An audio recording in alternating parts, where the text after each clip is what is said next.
قبل ما نبدأ صلي على النبي. وقصتنا النهاردة عن شاب وسيم مغني ملوش في الحب، فبيقابل بنت بتحلم برومانسية في حياتها وبتشتغل عنده، فيا ترى يقع في حبها ولا ايه اللي يحصل؟ ده اللي نعرفه. بس لأول مرة تشوفني اشترك في القناة يا زميلي، وما تنساش اللايك والسبسكرايب والشير، ويلا نبدأ. الجزء بيبدأ مع مون وشين اللي قررت انها تبوس مون من تاني، وده علشان اتفقت مع اون على طلبها ده منه، علشان لو كان بيحبها بجد فمش هيعرف يرفض ده، وبتشوف انه ممكن يكون بجد وبتقرر انها تبوسه، بس هو انا بيكون مش عاوز يستسلم ليها وبيمنعها على اخر لحظة، وبيعرفها انها تروح لاستديو دهونغ وخلاص، وده بيصدمها وبتفكر في ان ده هو اللي عايزه، فبيقول لها لا وبيقرب عليها علشان مش هيعرف يسيبها تروح كده عادي، وبيقرر يروح ويمشي معاها تحت انظار كل زمايلهم اصلا، وهم مبسوطين جدا، فبياخدها المكان ده وناوي يخليها تختار اللي هي عايزاه في المتجر الخاص بالملابس دي، وتختار حاجه كويسه لمقابله دهونغ ولا يحاسب، بس بتكون مش حابه الحاجات دي علشان هي جميله، فبينكر ده عشان لازم تهتم بنفسها اكتر، وده لو عاوزه ان دهونغ يحبها، وبتشوف ان مش بيعبرها خالص، وبتفضل تحاول تاثر عليه، ومن هنا بتروح تجرب الملابس المختلفه قدامه، واللي بيفضل يرفضها وشايف انها مش كويسه، وبيكون بيطلع فيها كل حاجه موجوده، وشايف ان الملابس دي مش جايه عليها خالص، وبيروح يعرض لها الملابس دي طالما هي عايزه تتجوز،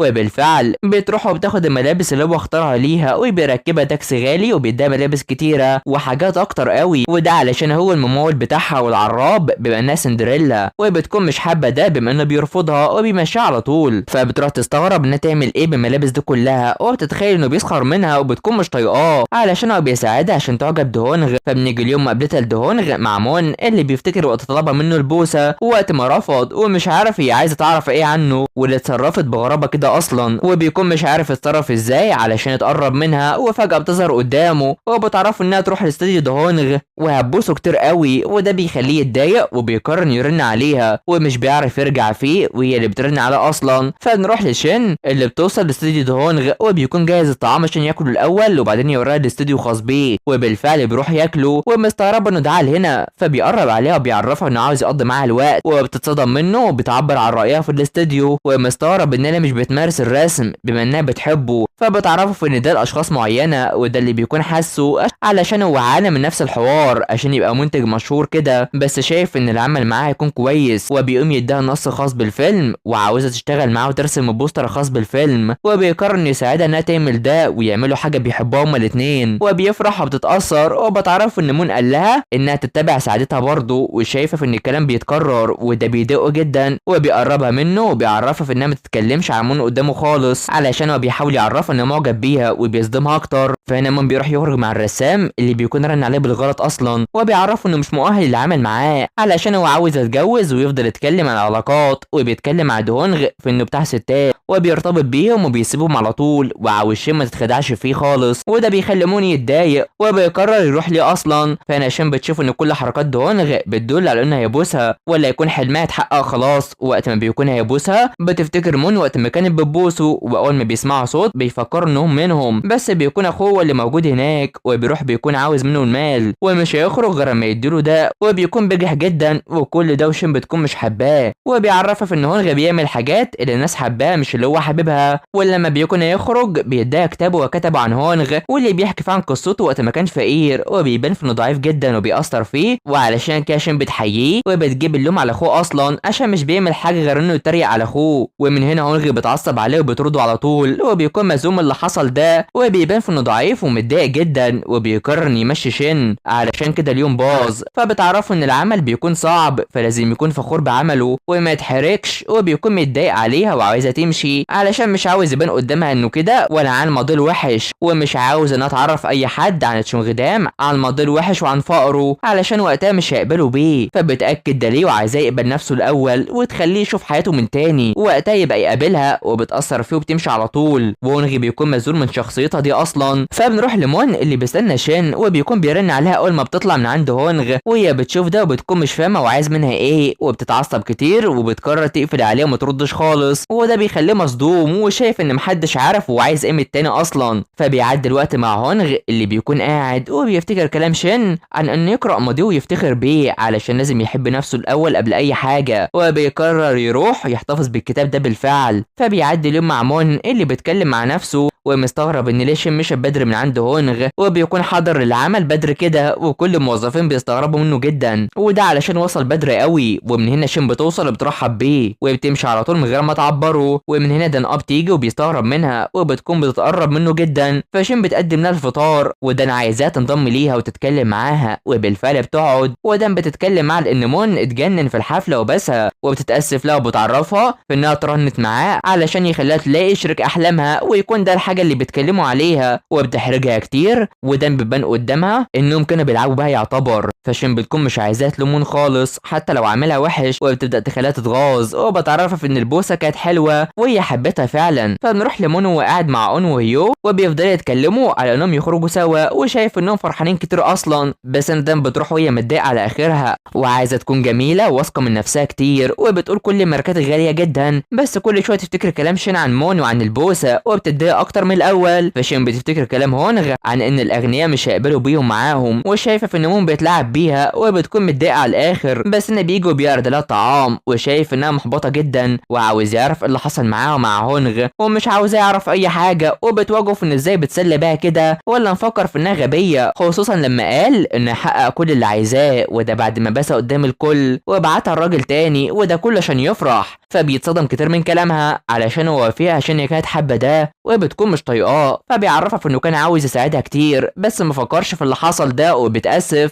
وبتقرر انها تبقى ترفض اي حاجه مش كويسه ومش عايزاها تتكلم ولا يسال عن اي حاجه شخصيه خاصه بيها، وبتمشي. فبنروح لمساعدين دان اللي قاعدين بياكلوا ومتابعينها علشان يعرفوا هي بتتضايق من ايه، وفجاه بترن عليهم وبتعرفهم في انها متضايقه من شين وعاوزاهم يروحوا يجيبوا لها الطعام، ومش عارفهم هيتعاملوا كده ليه لغايه امتى بما انهم خلانها، وعايزين انهم يروحوا يمسكوا شين اللي مضايقاها دي، وبالفعل بيتنكر انه بنت وانهم متجوزين، وبيمثلوا انهم يروحوا الحمام وهي حامل، ولما هيو بيرفض بيزعق فيه علشان ممكن تبوظ المكان كله، وبيقرر يدخله جوه على طول، وفي وسط ما هي رايحه بيسمعوا اسم شين اللي بيبعتوها لمكان تاني، وبيقرروا انهم يمشوا جري على طول وراها. فبتكون ماشيه بتتكلم مع جونغ صاحبتها وعاوزه انها تقابلها بسبب مزاجها الوحش ده، وفجاه بيظهروا قدامها وبيمثلوا في انهم متدربين روحيين، وبيعرفوها ان اسلافها متضايقين كتير وده اللي بتستغرب، وبيفضلوا عاوزين تروح معاهم بس بتزعق فيهم علشان هم اللي ضايقوها، وبتتمنى ان البرق يصعقهم، ومن هنا بيقرروا انهم يمسكوها غصب عنها معاهم، وبدل ما ترش عليهم وتنقذ نفسها بترش على نفسها وبتكون مش قادره تشوف، وبياخدوها معاهم في العربيه. فجونغ بتفضل ترن عليها ومش بترد ومستغربه جدا، وبتقرر تروح لشونغدام، واول واحد بيظهر قدامها هو مون، فبتسال عن شين وبتعرف انه المدير التنفيذي وشايفه في انه جذاب كتير، وشين قالت عليه انه وسيم جدا وجذاب، وبتعرف انها كانت بتكلمها عشان تقابلها وخايفه لا يحصل لها اي حاجه، بس بيكون مش عاوز يساعدها زي ما هي طلبت منه ده، وبيصدم جونغ. فهنا شين بتكون مخطوفه وبتعرفهم في ان اهلها ميتين فمش هياخدوا منها اي مال ويسيبوها احسن، بس بيهددوها بقى الاعضاء بتاعتها، وبتبدا تقول انها تعبانه وكل ده، فبينكروا علشان الانتقام هو اللي جابها لهنا، ومش عارفه ايه اللي حصل وعملته، وفي وسط ما بيفكروا بيجوعوا هما الاتنين وعايزين يروحوا ياكلوا في المطعم بنفسهم، وبيفرحوا كتير علشان دي مش دماغ مجرمين، وبيسيبوا شين لوحدها وبيمشوا. فبتكون مش عارفه تعمل ايه وبتبكي جدا، وبتقرر تتكلم على الفون عشان يتصل بالشرطه، واللي بيكون مش فاهمها خالص وعلشان كده بتزعق فيه، وبيعرفها عن مكالمتها الفايته اللي من جونغ،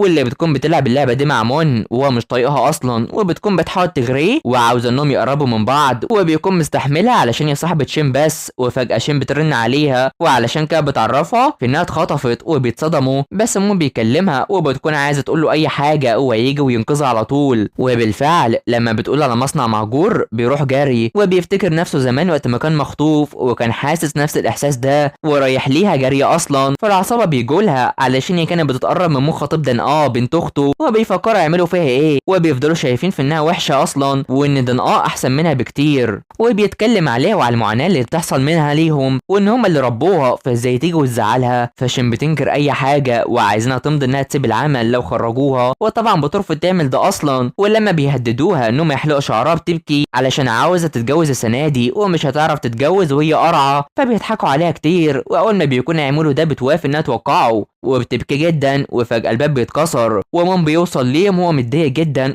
بتفرح هما بيعرفوه وبيقرروا انهم يقتلوه، بس اللي هما ما يعرفوش ان مون بيكون كويس جدا في القتال وبينجح في ضربهم هما الاتنين، وبيروح يطمن على شين وبيحضنها وقلقان جدا عليها، والجزء بيخلص على هنا. فيا ترى مون هيعترف بمشاعره لشين ولا لا؟ ده نعرفه الجزء الجاي. تابعونا، فما تنسوش اللايك والاشتراك في القناه حلوين علشان يوصلكوا الجزء الجاي. سلام.